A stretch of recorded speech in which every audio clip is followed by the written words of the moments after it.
सबसे पहले मैं आप सभी को बता देता हूँ, ये वीडियो कक्षा 7, 8, 9 और 10 वाले बच्चों के लिए बहुत ही महत्वपूर्ण वीडियो है। क्योंकि इस वीडियो में हम लोग पाइथागोरस प्रमेय का यूज करके त्रिभुज के भुजा की लंबाई ज्ञात करना सीखेंगे। यानी कि यहाँ पे आप लोग दो त्रिभुज देख सकते हैं। इन दोनों त्रिभुजों में इस भुजा की लंबाई 6 सेंटीमीटर है, इस दूसरे भुजा की लंबाई यानी कि यहाँ से लेकर यहाँ तक 10 सेंटीमीटर लंबा है। हमें अगर पता करना हो कि ये वाली जो तीसरी वाली भुजा है इसकी लंबाई कितनी है, तो हम लोग इसको पता करने के लिए पाइथागोरस प्रमेय का यूज करते हैं। और उसका यूज करके हम लोग कैसे निकालते हैं वही हम लोग इस वीडियो में सीखेंगे। यहाँ पे ये दूसरा त्रिभुज है। इस त्रिभुज में देखिए इस भुजा की लंबाई 12 सेंटीमीटर है, इस वाली भुजा की लंबाई 9 सेंटीमीटर है। अगर हमें पता करना हो कि इस तीसरे वाली भुजा की लंबाई कितना है, तो हम इसको भी पाइथागोरस प्रमेय से ही निकालते हैं। अगर आप इस प्रकार के सवालों को एकदम अच्छे से समझना चाहते हैं तो आप लोग इस वीडियो को ध्यान से देखिएगा। एक बात और मैं आपको बता दूं, ये वीडियो पाइथागोरस प्रमेय के सवालों को हल करने के ऊपर पूरे यूट्यूब पर सबसे सिंपल वीडियो है। इस वीडियो को देखने के बाद इस प्रकार के सवालों को हल करना आपके बाएं हाथ का खेल होगा। चाहे आप मैथ में कितने भी कमजोर क्यों ना हो, आपको पूरा समझ आ जाएगा, ये मेरा दावा है। बस आप इस वीडियो को ध्यान से देखिएगा। तो चलिए वीडियो शुरू करते हैं। तो देखिए सबसे पहले क्वेश्चन में यहाँ पे इस भुजा की लंबाई 6 सेंटीमीटर है और इस भुजा की लंबाई 10 सेंटीमीटर है। तो आपको एक चीज ध्यान देना होगा, जब भी आपको तीसरी भुजा निकालना रहेगा तो आप इतना याद रखिएगा कि पाइथागोरस प्रमेय तभी हम लगा पाएंगे जब हमें एक कोण 90 अंश का दिया हो, त्रिभुज में एक कोण 90 अंश का दिया हो, ठीक है ना। तो देखिए ये 90 अंश का कोण बना हुआ है। यहाँ पे देखिए 90 अंश का, यहाँ पे अगर 90 अंश नहीं लिखा है तो केवल अगर इस तरह से बना है ये, तो आप समझ लीजिएगा कि 90 अंश का कोण ये है, क्योंकि 90 अंश कोण को दिखाने का ये तरीका होता है। तो देखिए पाइथागोरस प्रमेय से जब भी आपको भुजा की लंबाई निकालना रहेगा तो आपको दो भुजा दे दिया रहेगा। जैसे देखिए इसमें ये भुजा और ये भुजा दिया है, हमें ये ज्ञात करना है, तो हमेशा दो भुजा दिया रहेगा, हमें तीसरा वाला भुजा निकालना रहता है, ठीक है। तो हमें इसमें इस भुजा को निकालना है कि ये कितना लंबा है, तो इसको हम x मान लेंगे। यानी कि जो हमें ज्ञात करना रहेगा उसको हम x मान लेंगे। इसके बाद हम लोग क्या करेंगे, देखिए इसके बाद हम क्या करेंगे, देखिए 90 अंश के साथ कौन सी दो भुजा लगा है, ये दोनों भुजा लगा है, ठीक है ना। तो हम इनको सबसे पहले लिखेंगे, ये हो जाएगा x और ये हो जाएगा 6, और सबसे लास्ट में इस तीसरी भुजा को लिखना है। यानी कि हमें इसी क्रम में ऐसे लिख लेना है। देखिए जैसे मैं आपको बता रहा हूँ केवल उसी तरह से आप लोग करेंगे तो आप लोग बहुत ही आसानी से इस तरह के सवालों को लगा लेंगे। बस मैं जैसे बता रहा हूँ केवल आप उसे देखिए और बिल्कुल वैसे ही आप लोग सवालों को हल करिएगा। तो मैंने क्या किया, सबसे पहले मैंने देखा कि ये 90 अंश का कोण है और इसके साथ ये वाली दोनों भुजा है सटा हुआ है इसके साथ, तो मैंने इन दोनों को लिखा और सबसे अंत में इस वाली को लिखा। उसके बाद हम लोग क्या करेंगे, सभी पर दो दो घात लगा देंगे कुछ इस तरह से, x पर 2 घात, 6 पर 2 घात, इतना कर लेने के बाद हम लोग क्या करेंगे, यहाँ पे बीच में प्लस करेंगे, यहाँ पे बीच में बराबर करेंगे। ऐसा आपको हर एक सवाल में करना है।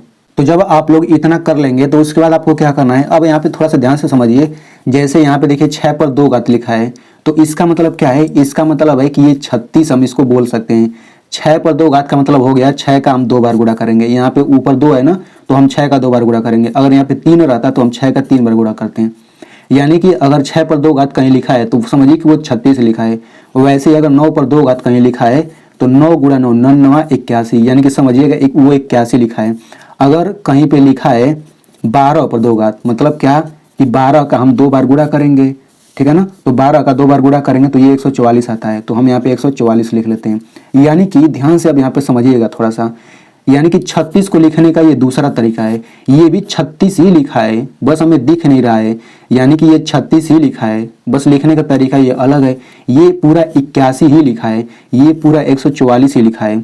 यानी कि जब भी हम लोग सवालों को हल करेंगे अगर इतना आ गया तो हम 36 वहाँ पे लिख सकते हैं, क्योंकि ये भी 36 है, ये भी 36 है, भाई सिंपल सी बात है।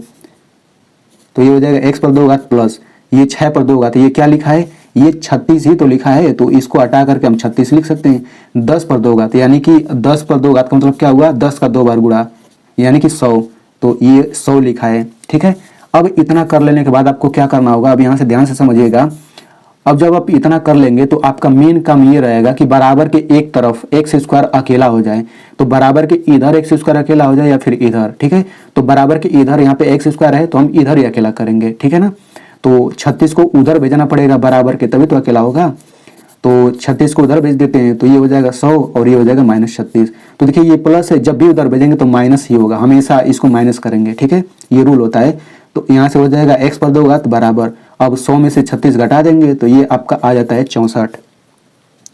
यानी कि देखिए जब भी आप लोग इस प्रकार के सवालों को हल करेंगे तो एक तरफ एक्स स्क्वायर आएगा, दूसरी तरफ कोई एक संख्या आ जाएगा, यहाँ तक हर कोई पहुंच जाता है। इसके बाद आपको क्या करना होगा, इसे आप लोग अब ध्यान से समझिएगा। हमें तो x का मान चाहिए तो ये 2 घात हटाना पड़ेगा तभी तो निकलेगा। तो यहाँ पे ये हो जाएगा x बराबर यहाँ पे 64। तो देखिए मैंने यहाँ पे 2 घात हटा दिया, इसमें देखिए मैंने हटा दिया। तो हटाने के बाद यहाँ पे ये रूट लग जाता है। देखिए आप लोग यहाँ तक ध्यान से समझिएगा, इसके अगले स्टेप में आप लोग गलती ना करिएगा। देखिए मैंने 2 घात हटाया इस पर से, तो 2 घात हटाने के बाद यहाँ पे रूट लग गया, इसको रूट बोलते हैं, ये रूट हो जाएगा। ठीक है, अभी आंसर नहीं हुआ है। अब इसके बाद हम लोग कैसे हल करते हैं वो हम लोग अभी थोड़ी देर बाद समझेंगे, क्योंकि हमें ये डिटेल में समझना है, क्योंकि इसी में अधिकतर बच्चे गलती करते हैं। ठीक है ना, तो इसको हम लोग अभी जस्ट समझेंगे। पहले हम लोग एक और सवाल को हल करते हैं। अच्छा, यहाँ पे इसी सवाल में थोड़ा सा एक चीज़ और समझ लीजिए।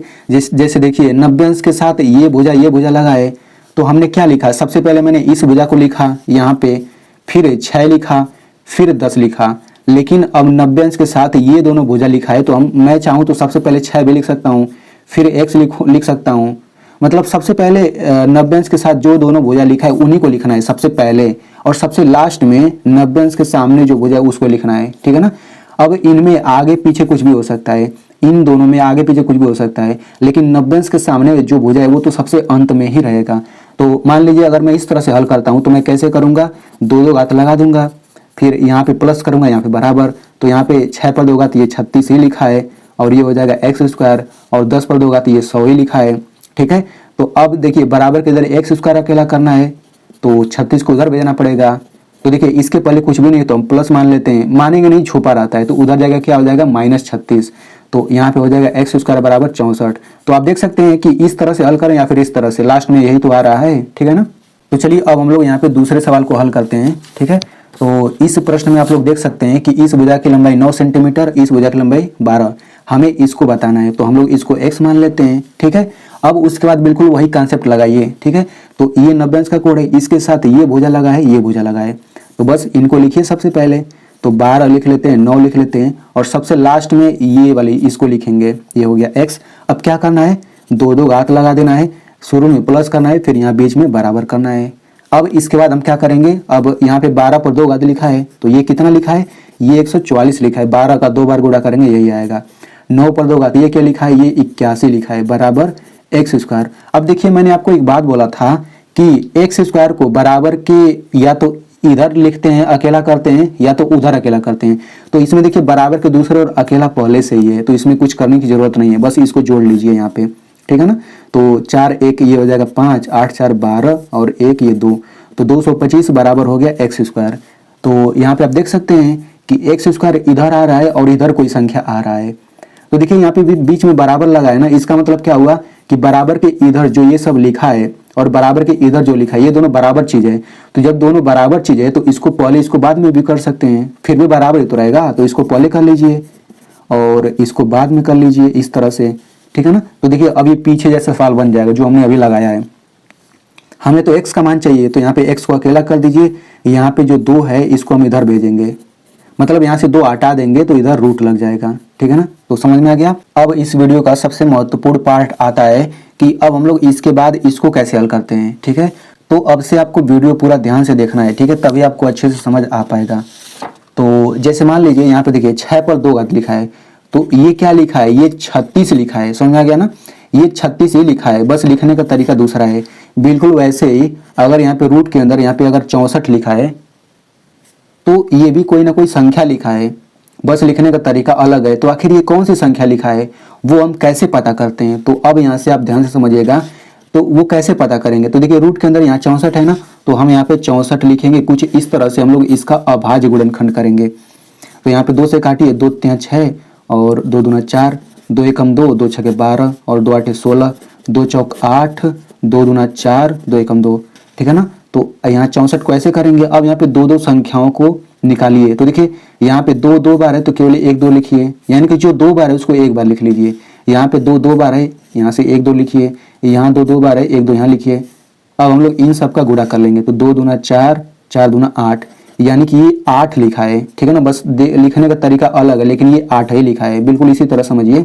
अब मान लीजिए कि यहाँ पे रूट में 81 लिखा है, तो ये कौन सी संख्या लिखा है, तो ये पता करने के लिए बिल्कुल वही करिए, यहाँ पे हम 81 लिखेंगे, इसका अभाज्य गुणनखंड करेंगे तो ये 3 से कटेगा, 3 दूना 6, 3 साते 21, 3 नवा 27, फिर ये कटेगा 3 त्रिक 9, 3 एकम 3। तो देखिए 3 2 बार आया तो केवल 1 3 लिखिए, 3 2 बार आया तो केवल 1 3 लिखिए, फिर इनका गुणा कर लीजिए, 3 त्रिक 9, यानी कि ये जो संख्या ये 9 ही लिखा है, बस लिखने का तरीका अलग है। ठीक है, यहाँ पे हम लोग एक एग्जाम्पल और लेते हैं। मान लीजिए कि रूट में 225 लिखा है, तो आखिर ये कौन सी संख्या लिखा है, तो ऐसे हम लोग कर लेते हैं। अच्छा, यहाँ पे ये भी समझ लीजिए, अगर आपको ये भी करना नहीं आता, इसको बोलते हैं अभाज्य गुणनखंड, अगर आपको ये भी करना नहीं आता है तो इस पर मैंने वीडियो बनाया है, उसका लिंक मैं यहाँ पे ऊपर दे दूंगा या फिर वीडियो के डिस्क्रिप्शन में भी दे दूंगा। ठीक है, तो यहाँ पे इस तरह करेंगे, ये 3 से कटेगा, 2 से तो नहीं कटेगा, 3 से, तो 3 साते 21 और ये हो जाएगा 3 पाँचे 15, फिर 3 से कटेगा, 3 दूना 6, 3 पाँचे 15, अब 5 से कटेगा, 5 पाँचे 25, 5 एकम 5। तो देखिए 3 2 बार आया तो केवल 1 3 ले लेंगे, 5 2 बार आया तो केवल 1 5 ले लेंगे। अब इनका गुणा कर लेंगे तो 3 पाँचे 15, यानी कि ये 15 ही लिखा है। ठीक है ना, यानी कि जब भी हम लोग सवालों को हल करेंगे तो अगर कहीं पर ये लिखा दिख जाए रूट में 225, तो उसको उसके जगह पे हम 15 लिख सकते हैं। कहीं पर भी रूट 81 दिख जाए तो हम वहाँ पे 9 रख सकते हैं। ठीक है, और ये केवल इस चैप्टर के लिए नहीं है, पूरे गणित में आप किसी भी सवाल को हल करें, अगर रूट के अंदर 81 आ रहा है तो उसके अंदर हम 9 लिख सकते हैं, मतलब उसको हटा करके 9 वहाँ पे लिख सकते हैं। अगर किसी सवाल में रूट में 64 आ रहा है तो इसको हटा करके वहाँ 8 लिख सकते हैं। कहीं सवाल में 6 का स्क्वायर आ रहा है, मतलब ये आ रहा है, तो हम इसको हटा करके पूरा 36 लिख सकते हैं, क्योंकि दोनों सेम ही चीज़ तो है। अब यहाँ पे हम कुछ महत्वपूर्ण चीज़ें समझ लेते हैं। मान लीजिए कि यहाँ पे रूट के अंदर 360 आ गया, तो आखिर इसके बराबर हम क्या लिखेंगे, इसके बराबर क्या लिखेंगे, ये हमें ध्यान से समझना है। तो सबसे पहले ऐसे 360 का भाज्य गुणनखंड करिए, तो ये हो जाएगा 2 एकम 2, 2 8 16, फिर 2 से कटेगा, 2 9 18, और फिर 3 से कटेगा, नहीं 2 ही से कटेगा अभी भी, तो ये हो जाएगा 2 चौक 8 और 2 पाँचे 10। अब 3 से कटेगा, 3 एकम 3, 3 पाँचे 15, 3 से कटेगा, 3 पाँचे 15, 5 से कटेगा। अब देखिए 2 यहाँ 2 बार आया तो केवल 1 2 ले लीजिए, यहाँ पे 3 2 बार आया है तो 1 3 ले लीजिए। देखिए 2 अकेला बच गया, यहाँ पे 5 अकेला बच गया, तो आपको इन दोनों का गुणा कर लेना है। ठीक है, और जो ये बचा हुआ है इनका भी गुणा कर लेना है। तो इनका जब हम गुणा करेंगे तो 2 3 6 हो गया, इनका गुणा करेंगे तो 5 दूना 10, तो इसको रूट में लिखेंगे। देखिए इसको आपको जरूर समझना है। मान लीजिए रूट में 360 आ गया तो किसके बराबर लिख सकते हैं, सबसे पहले यहाँ पे जो आया है संख्या इनका गुणा कर लेंगे, और जो बचा हुआ है जिनका जोड़ा नहीं मिल रहा है उनका भी गुणा करेंगे, लेकिन रूट के अंदर लिखेंगे।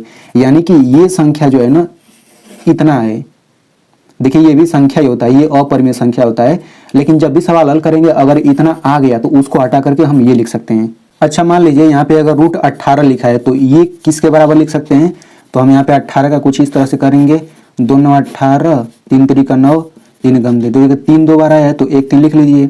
अब देखिए किसी का जोड़ा नहीं मिल रहा है, तो देखिए यहाँ पे केवल 3 ही है और कुछ नहीं दिख रहा है, नहीं तो हम ऐसे गुणा करते हैं, तो यहाँ पे हम 3 लिखेंगे और यहाँ पे देखिए 2 अकेला बचा है तो ये रूट के अंदर रहेगा, यानी कि इसके बराबर हम इतना लिख सकते हैं। ठीक है, अब यहाँ पे थोड़ा सा और समझ लीजिए। मान लीजिए कि यहाँ पे रूट के अंदर 30 आ गया, तो इसके बराबर हम क्या लिख सकते हैं, ऐसे ही 30 का हम लोग अभाज्य गुणनखंड करेंगे, 2 एकम 2, 2 पाँचे 10, 3 पाँचे 15, 5 एकम 5। तो यहाँ पे आप देख सकते हैं यहाँ पे सब अलग अलग है, कोई जोड़ा नहीं मिल रहा है, यहाँ पे देख सकते हैं। तो जब ऐसी स्थिति आ जाए तो हम क्या करेंगे, पूरा का पूरा वैसे ही रहने देंगे, कोई चेंज नहीं होगा। तो चलिए अब हम लोग जो पीछे छूटा हुआ सवाल था उसको हम लोग लगाते हैं। तो देखिए पहले वाले सवाल में यहाँ पे था x बराबर रूट में 64, तो रूट में 64 ये कौन सी संख्या लिखा है, तो देखिए रूट में 64 8 के बराबर होता है, यानी कि रूट में 64 ये 8 ही तो लिखा है, तो इसको हटा करके हम क्या लिख सकते हैं, 8 लिख सकते हैं, यानी कि ये सेंटीमीटर लिख लीजिए। देखिए यानी कि ये 10 सेंटीमीटर ये 6, तो ये कितना हो जाएगा, ये 8 सेंटीमीटर लंबा होगा। ये सब सेंटीमीटर में, तो इसको आप सेंटीमीटर ऑटोमेटिक कर लीजिए अपने आप। इसी तरह से हम यहाँ पे दूसरे वाले प्रश्न को हल करते हैं। तो इस दूसरे वाले प्रश्न में देखिए रूट में 225 आ रहा है, ठीक है ना, तो 225 किसके बराबर होता है, 15 के। तो यहाँ पे हम लिखेंगे x बराबर 15, और चूंकि ये सब सेंटीमीटर में है तो ये लंबाई सेंटीमीटर में हो जाएगा, तो ये हो जाएगा आंसर। यहाँ पे आप लोग एक चीज और समझ लीजिए कि त्रिभुज जो है ऐसे उल्टा पुल्टा भी करके बना सकता है, लेकिन आप लोग बिल्कुल उसी तरीके से हल करेंगे। क्या करेंगे, यहाँ पे देखिए इस भुजा की लंबाई दिया है, इस भुजा की, हमें इस भुजा की लंबाई पूछा है तो इसको x मान लेंगे। अब देखिए 90 अंश के साथ ये दोनों भुजा लगा हुआ है, तो सबसे पहले इनको आप लिखिए, x लिखिए, 9 लिखिए, लास्ट में इसको लिखिए 15, फिर आपको वैसे ही हल करेंगे जैसे मैंने बताया था, बिल्कुल उसी तरह से। देखिए बिल्कुल उसी तरह से बन गया, ठीक है ना। अच्छा मान लीजिए यहाँ पे ये सवाल है, ये सवाल इसमें आपको इस भुजा की लंबाई 6 सेंटीमीटर है, इस भुजा की लंबाई 7 सेंटीमीटर है, आपको इस भुजा की लंबाई पूछा है, तो क्या आप लोग निकाल पाएंगे, नहीं निकाल पाएंगे, इस भुजा की लंबाई नहीं निकाल पाएंगे। क्यों नहीं निकाल पाएंगे? क्योंकि इसमें देखिए 90 अंश का कोण कहीं बना ही नहीं है। तो जब 90 अंश का कोण नहीं बना है तो इस भुजा की लंबाई हम नहीं निकाल सकते हैं, ठीक है ना। यानी कि 90 अंश का कोण बना रहेगा तभी हम लोग लंबाई निकाल पाएंगे, उस तरह कभी नहीं निकाल पाएंगे, ठीक है। चलिए मैं आप लोगों को यहाँ पे एक सवाल दे देता हूँ, आप लोग इसको हल करके जरूर बताएंगे, तभी तो मुझे पता चलेगा कि आपको समझ आ गया है। यहाँ पे ये सवाल है, इस भुजा की लंबाई 15 सेंटीमीटर, इसका 12 सेंटीमीटर, आपको इस भुजा की लंबाई बताना है, ठीक है। इस वीडियो को मैंने इतना सिंपल तरीके से आपको समझा दिया, तो आप लोगों से एक रिक्वेस्ट है कि आप लोग इस वीडियो को एक लाइक कर दीजिए और हो सके तो इसे अपने दोस्तों में जरूर शेयर करिएगा, क्योंकि आपको समझ आ गया है तो उन्हें भी अच्छे से समझ आ जाएगा।